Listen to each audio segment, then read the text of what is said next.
사사기 8장 우리 한 절씩 교독하도록 하겠습니다. 에브라임 사람들이 기드온에게 이르되 내가 미디안과 싸우러 갈 때에 우리를 부르지 아니하였으니 우리를 이같이 대접하면 어찌 됨이냐 하고 그와 크게 다투는지라. 기드온이 그들에게 이르되 내가 이제 행한 일이 너희가 한 것에 비교되겠느냐? 에브라임의 끝물 포도가 아비에셀의 만물 포도보다 낫지 아니하냐? 하나님이 미디안의 방백 오렙과 스앱을 너희 손에 넘겨주셨으니 내가 한 일이 어찌 능히 너희가 한 것에 비교되겠느냐 하니라.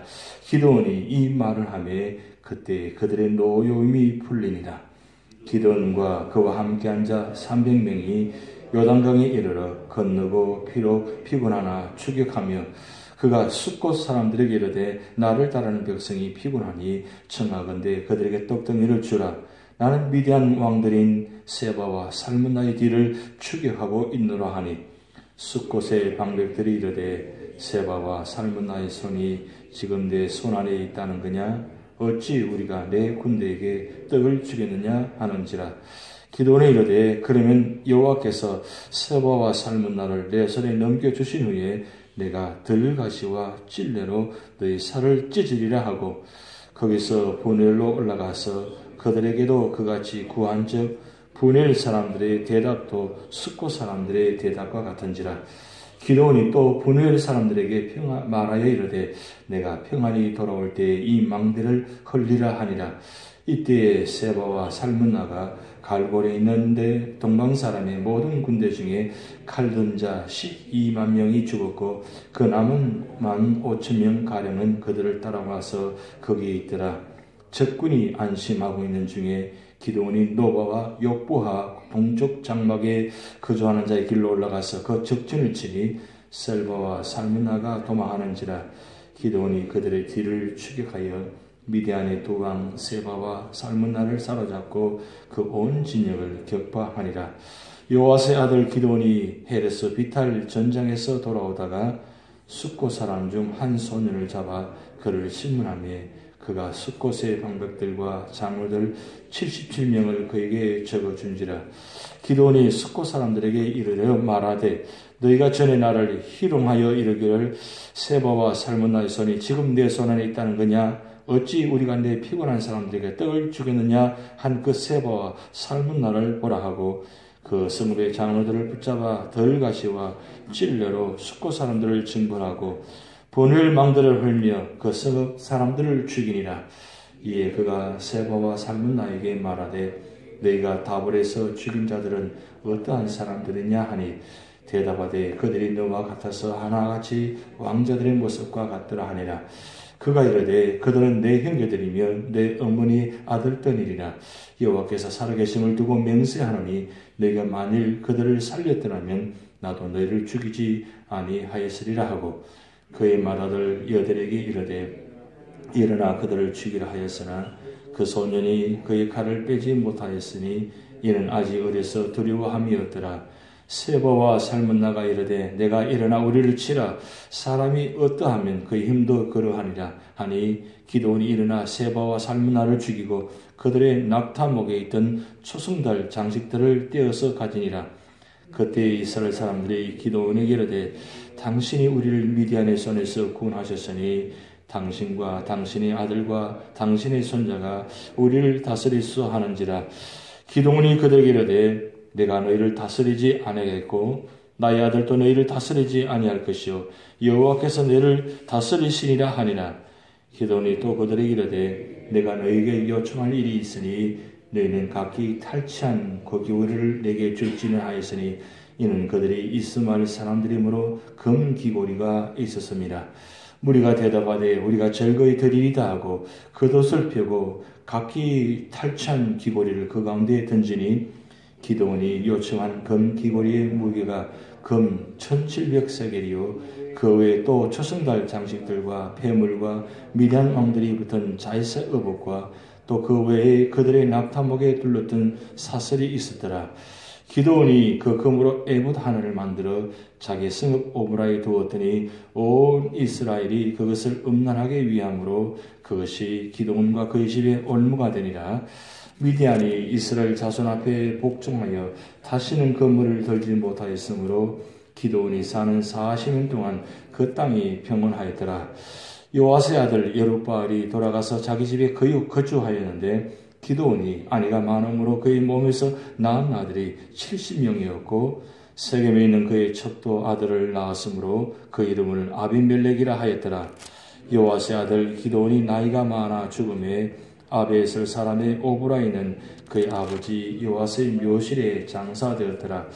기드온이 이미 죽음에 이스라엘 자손이 돌아서서 바알들을 따라가 음행하였으며 또 바알브릿을 자기들의 신을 삼고 이스라엘 자손이 주위의 모든 원수들의 손에서 자기들을 건져내신 여호와 자기들의 하나님을 기억하지 아니하며 합독하시겠습니다. 또 여룹바알이 하는 기드온이 이스라엘에 베푼 모든 은혜를 따라 그의 집을 후대하지도 아니하였더라. 아멘. 이번 한 주간도 새벽마다 나와서 기도하는 모든 제목들이 하나님을 정하신 때에 합력하여 선을 이룰 수 믿습니다. 잠언 15장 1절 말씀에 이런 말씀이 있습니다. 유순한 대답은 분노를 시게 하여도 과격한 말은 너를 격동하느니라. 우리 잠언 말씀들을 읽어보면 한 절 한 절이 다 사실 굉장히 교훈적이고 우리에게 지혜를 주는 말씀입니다. 그래서 잠언이 31장에 있는 이유가 하루에 한 장씩 읽으라고 주신 말씀이다. 그렇게 해석하기도 합니다만 중요한 것은 말씀이 우리에게 지혜롭게 하고 우리 삶을 살피게 하고 우리 모든 모습들을 아름답게 세워주는 말씀이기 때문입니다. 오늘 잠언 15장 1절 말씀 드린 이유는 오늘 사사기 8장 시작하는 부분에 기드온이 전쟁을 치르다가 이루어지는 에피소드의 몇 부분이 나오는 부분입니다. 오늘 특별히 사사기 8장에는 기드온이 모습 가운데 장점도 있고 단점도 있는 모습이 두 가지 모습이 나옵니다. 그래서 두 가지 모습을 보면서 우리 삶의 모습 속인데 나는 과연 기드온 모습처럼 그런 모습들이 없었는가 한번 살펴보았으면 해서 말씀드리고자 합니다. 우리 8장 1절에서 3절까지 말씀 보면 기드온이 전쟁을 치르고 이제 마지막 부분입니다. 미디안 전쟁을 치르는데 300명 군사를 가지고 참 13만 5천 명을 물리치는 장면이 나타납니다. 그런데 12만 명은 우리 7장에 보면 그 전쟁 가운데서 하나님께서 역사하셔서 자기들끼리 죽음을 통해서 참 놀랍게도 12만 명이 죽는 현상이 나타납니다. 그런데 그 15,000명이 남았는데 이 15,000명이 이제 마지막 이제 기드온이 군사를 통해서 쫓아가는 그 장면 속에서 특별히 이 에브라임 지파를 마지막 장면에 등장시킵니다. 그래서 7장 마지막 부분을 보면 기드온이 사도들을 보내가지고 에브라임 지파에게 지금 미디안에 남은 군사가 그쪽으로 가고 있으니까 에브라임 지파가 이 마지막 부분에 좀 도와달라. 그렇게 해서 이 미디안의 마지막 장수들을 2명을 붙잡고 죽이게 되는 장면이 나타납니다. 그런데 이 두 장수의 목을 가져와가지고 이제 그 만나는 장면이 바로 8장에 시작하는 장면입니다. 이 에브라임 지파는 굉장히 좀 불평이 많은 지파입니다.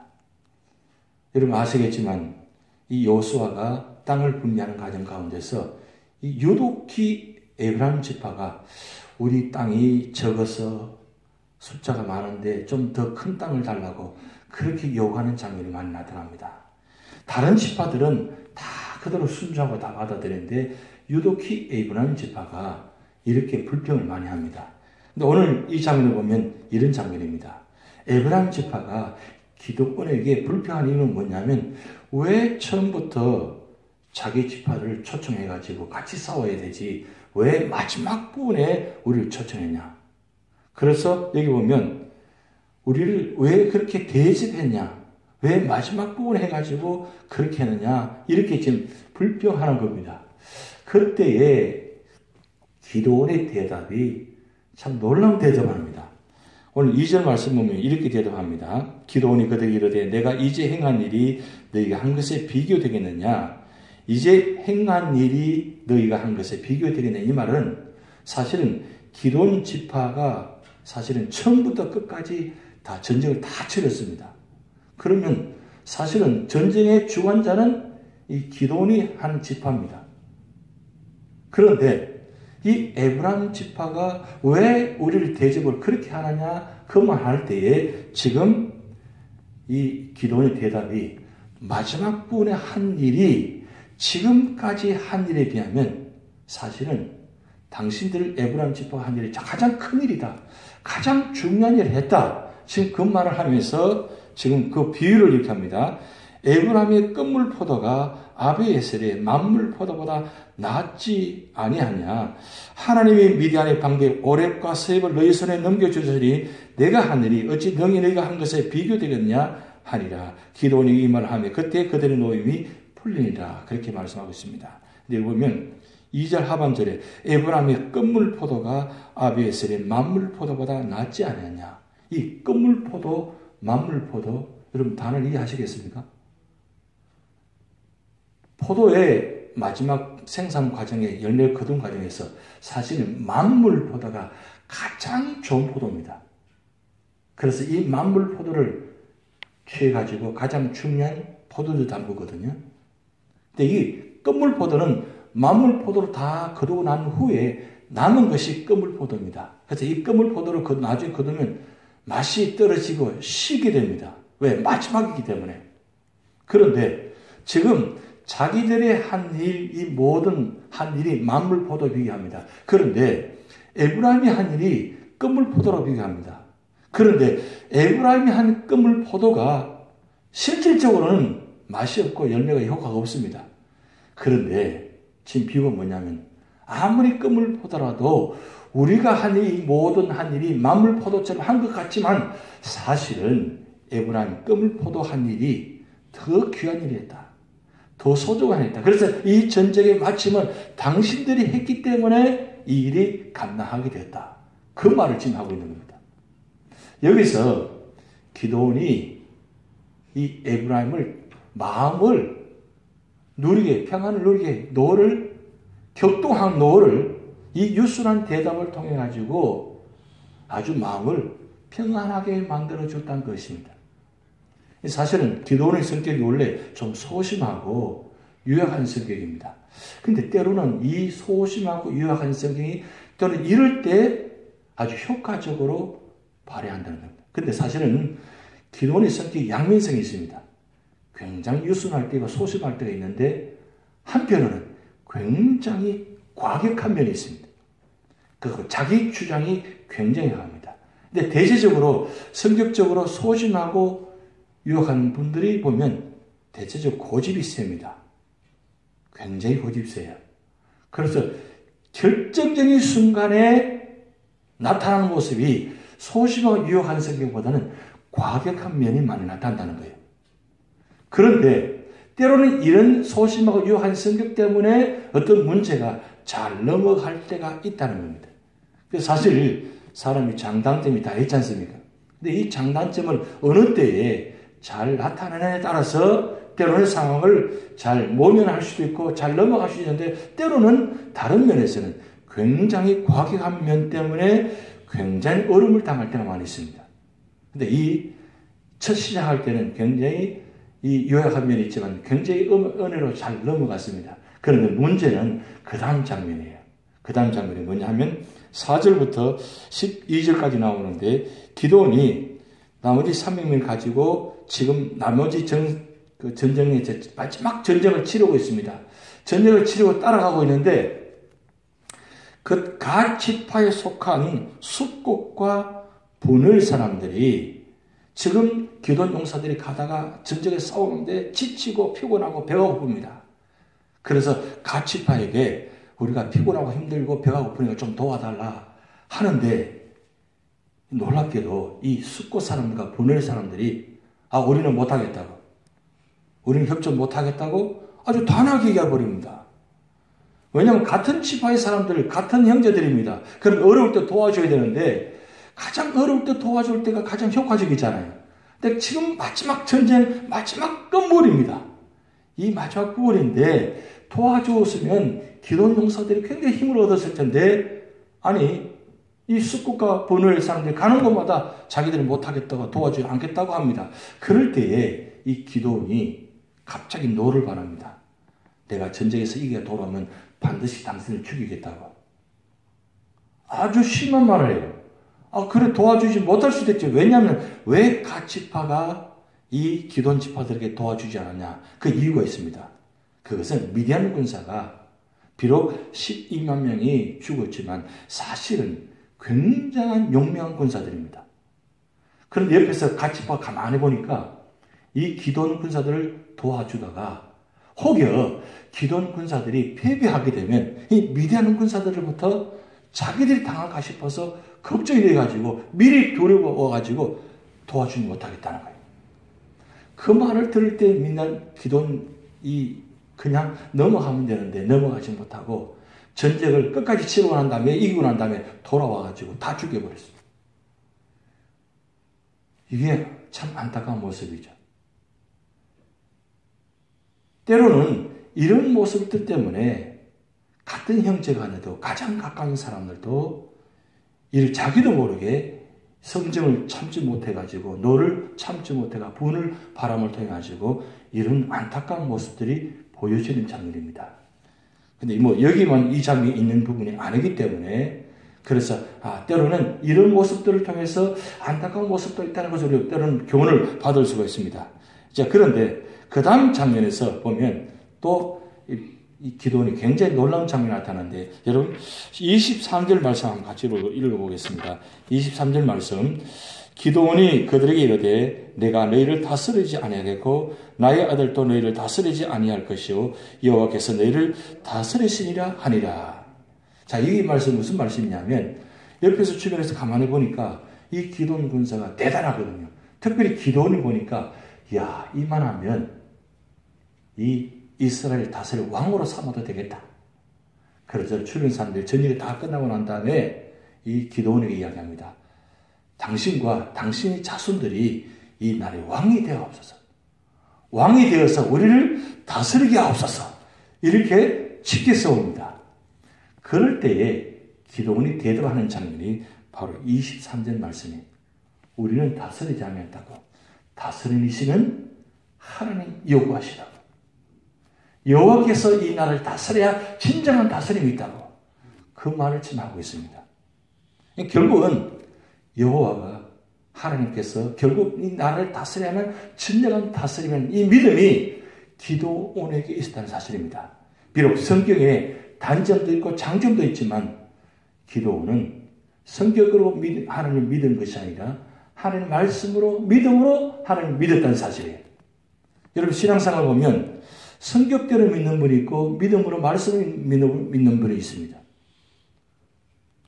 내가 생각하기에는 과연 내가 성격적으로 하나님을 믿고 있는지 아니면 정말 하나님을 믿는 믿음으로 믿고 있는지를 한번 자세히 보시기 바랍니다. 대체적으로 하나님 말씀 믿는 믿음으로 믿기보다는 대체적으로 보면 성격적으로 하나님을 믿어요. 성격적으로 봉사해요. 그러다 보니까 나타날 때 현장에서 자기 성격들이 참 많이 나타납니다.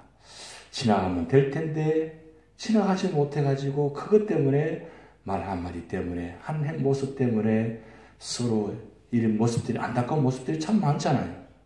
그래서 우리의 삶의 자리에 어느 자리에 있든 간에 우리 성격대로 하나님 믿었으면 되지 않습니다. 내 성격대로 믿으면 부지불식간에 어떤 일이 나타날지 몰라요. 그래서 여러분 기도할 때 이 기도가 참 중요합니다. 하나님 내 성격을 좀 다스려 주시옵소서. 지금까지 하나님 믿어왔는데 아직도 하나님보다 믿음보다 말씀보다 내 성격이 나타날 때가 너무 많다는 거예요. 이 성격을 참지 못해가지고 참 힘들어요. 우리가 회의를 해보면 그분의 성격이 어떤지 잘 나타나잖아요. 보면 아무 일도 아닌데 보면 자꾸 불쑥불쑥 화를 잘 내는 분이 있어요. 그런데 대체적으로 우리 대화를 평소 잘 하지 않다 보니까 여러 가지 모습들이, 안타까운 모습들이 있죠. 봉사하다 보면 아무 일도 아닌데 자꾸 자기 성격대로 판단해가지고 그리고 자꾸 말을 하는 분이 있을 수도 있다는 거예요. 그래서 그것 때문에 사실 아무 일도 아니에요. 넘어갈 수 있는 문제들입니다. 그런데 그거 좀 참지 못하고 조금 말을 아끼지 못해가지고 다 쏟아버려가지고 예배는 열심히 드리고 기도는 열심히 했는데 나중에 끝나고 난 다음에 나타난 모습 보면 꼭 현장에서 다 쏟아가지고 그거 가지고 거두지 못해가지고 쓸어담지 못해가지고 너무너무 힘든 모습들이 많이 있다는 거예요. 이게 오늘 이 사사기 8장을 통해서 기도 모습을 통해서 우리가 볼 수 있다는 사실입니다. 근데 한 가지 우리가 이 기도원의 가장 중요한 장점은 뭐냐면 정말 끝까지 자기의 사명을 믿음으로 다스렸다는 겁니다. 믿음으로 사명을 감당했다는 거예요. 결국 믿음으로 했기 때문에 기도원이 그 사명을 감당했지, 만약에 기도원이 믿음으로 하지 못했다면 결국 끝까지 그 사명을 감당하지 못했을 것입니다. 그런데 안타까운 모습은 마지막 장면이에요. 마지막 장면에 이 기도원이 끝까지 아름답게 끝까지 열매를 맺지 못한 모습이 나타납니다. 왜냐하면 그 전리품을 거두는데 그 전리품을 거두가지고 다 나눠줘야 되는데 그 전리품을 거두가지고 에봇을 하나 만듭니다. 이 에봇은 제사장의 옷입니다. 기도원이 제사장 옷을 만들 이유가 없어요. 그런데 그것을 전리품을 받아가지고 다 거두어가지고 뭘 하나 보니까 에봇을 하나 딱 만들어요. 근데 이 에봇이 제사장 옷인데 이 제사장 옷이 오늘 말씀 보면 다른 사람들이, 주변 사람들이 보면서 그것을 엄란히 생각하면서 섬겼다 이렇게 나와 있어요. 이 말이 안 되는 이야기죠. 이게 사실 해서도 안 되는 일입니다. 그런데 해서 안 되는 일을 지금 기도원이 이 일을 함으로 통해 가지고 사실은 마지막 모습이 참 안타까운 모습으로 끝납니다. 거기다가 기도원이 아내가 참 많았어요. 아내가 많다 보니까 그것이 문제가 좀 된 모습이 마지막 장면에 나타납니다. 여러분, 끝이 복이 되는 성도가 중요합니다. 끝이 아름답게 끝나는 게 중요합니다. 잘 하다가 마지막 부분을 잘 하지 못해가지고 추하게 끝나는 모습들, 그리고 끝나게 아름답게 끝나지 못한 모습 많이 나타납니다. 우리가 이 일을 보면 예배를 드릴 때도 기도할 때도 마찬가지입니다. 그리고 봉사할 때도 마찬가지입니다. 끝까지 잘 하셔야 됩니다. 왜냐하면 이 끝까지 하지 못함을 통해 그동안 한 모든 일들이 다 문제가 되어버립니다. 참 아름답게 잘했어요. 참 봉사를 잘했습니다. 그런데 마지막 말 한마디 때문에, 마지막 그 모습 때문에 그동안 모든 한 일이 다 추하게 되어버리는, 영광을 가려버리는 이런 모습들이 있다는 거예요. 그래서 우리 마지막 끝남은 언제나 두 가지 모습을 꼭 기억하셔야 됩니다. 하나님의 영광이 되어야 됩니다. 그리고 마지막 자리는 꼭 한 가지 기억하실 것은 구원의 자리가 되셔야 됩니다. 우리 교회를 세워주시면, 우리를 세워주시면, 그리고 우리에게 직분을 주시면 두 가지 때문입니다. 하나님의 영광을 위해서, 그리고 구원을 위해서 우리에게 주신 직분이고 교회입니다. 사명입니다. 이 사명을 감당할 때에 마지막 그 자리가 하나님께 영광이 되고 구원의 자리가 되는 이 놀라운 축복이 이번 한 주간도 여러분 삶 속에서 나타날 줄 믿습니다. 주기도문 하시겠습니다. 하늘에 계신 우리 아버지여, 이름이 거룩히 여김을 받으시오며 나라의 임하옵시며 뜻이 하늘에서 이룬 것 같이 땅에서도 이루어지이다. 오늘날 우리에게 일용할 양식을 주옵시고 우리가 우리에게 죄 지은 자를 사하여 준 것 같이 우리 죄를 사하여 주옵시고 우리를 시험에 들게 하지 마옵시고 다만 악에서 구하옵소서. 대개 나라와 권세와 영광이 아버지께 영원히 있사옵나이다. 아멘.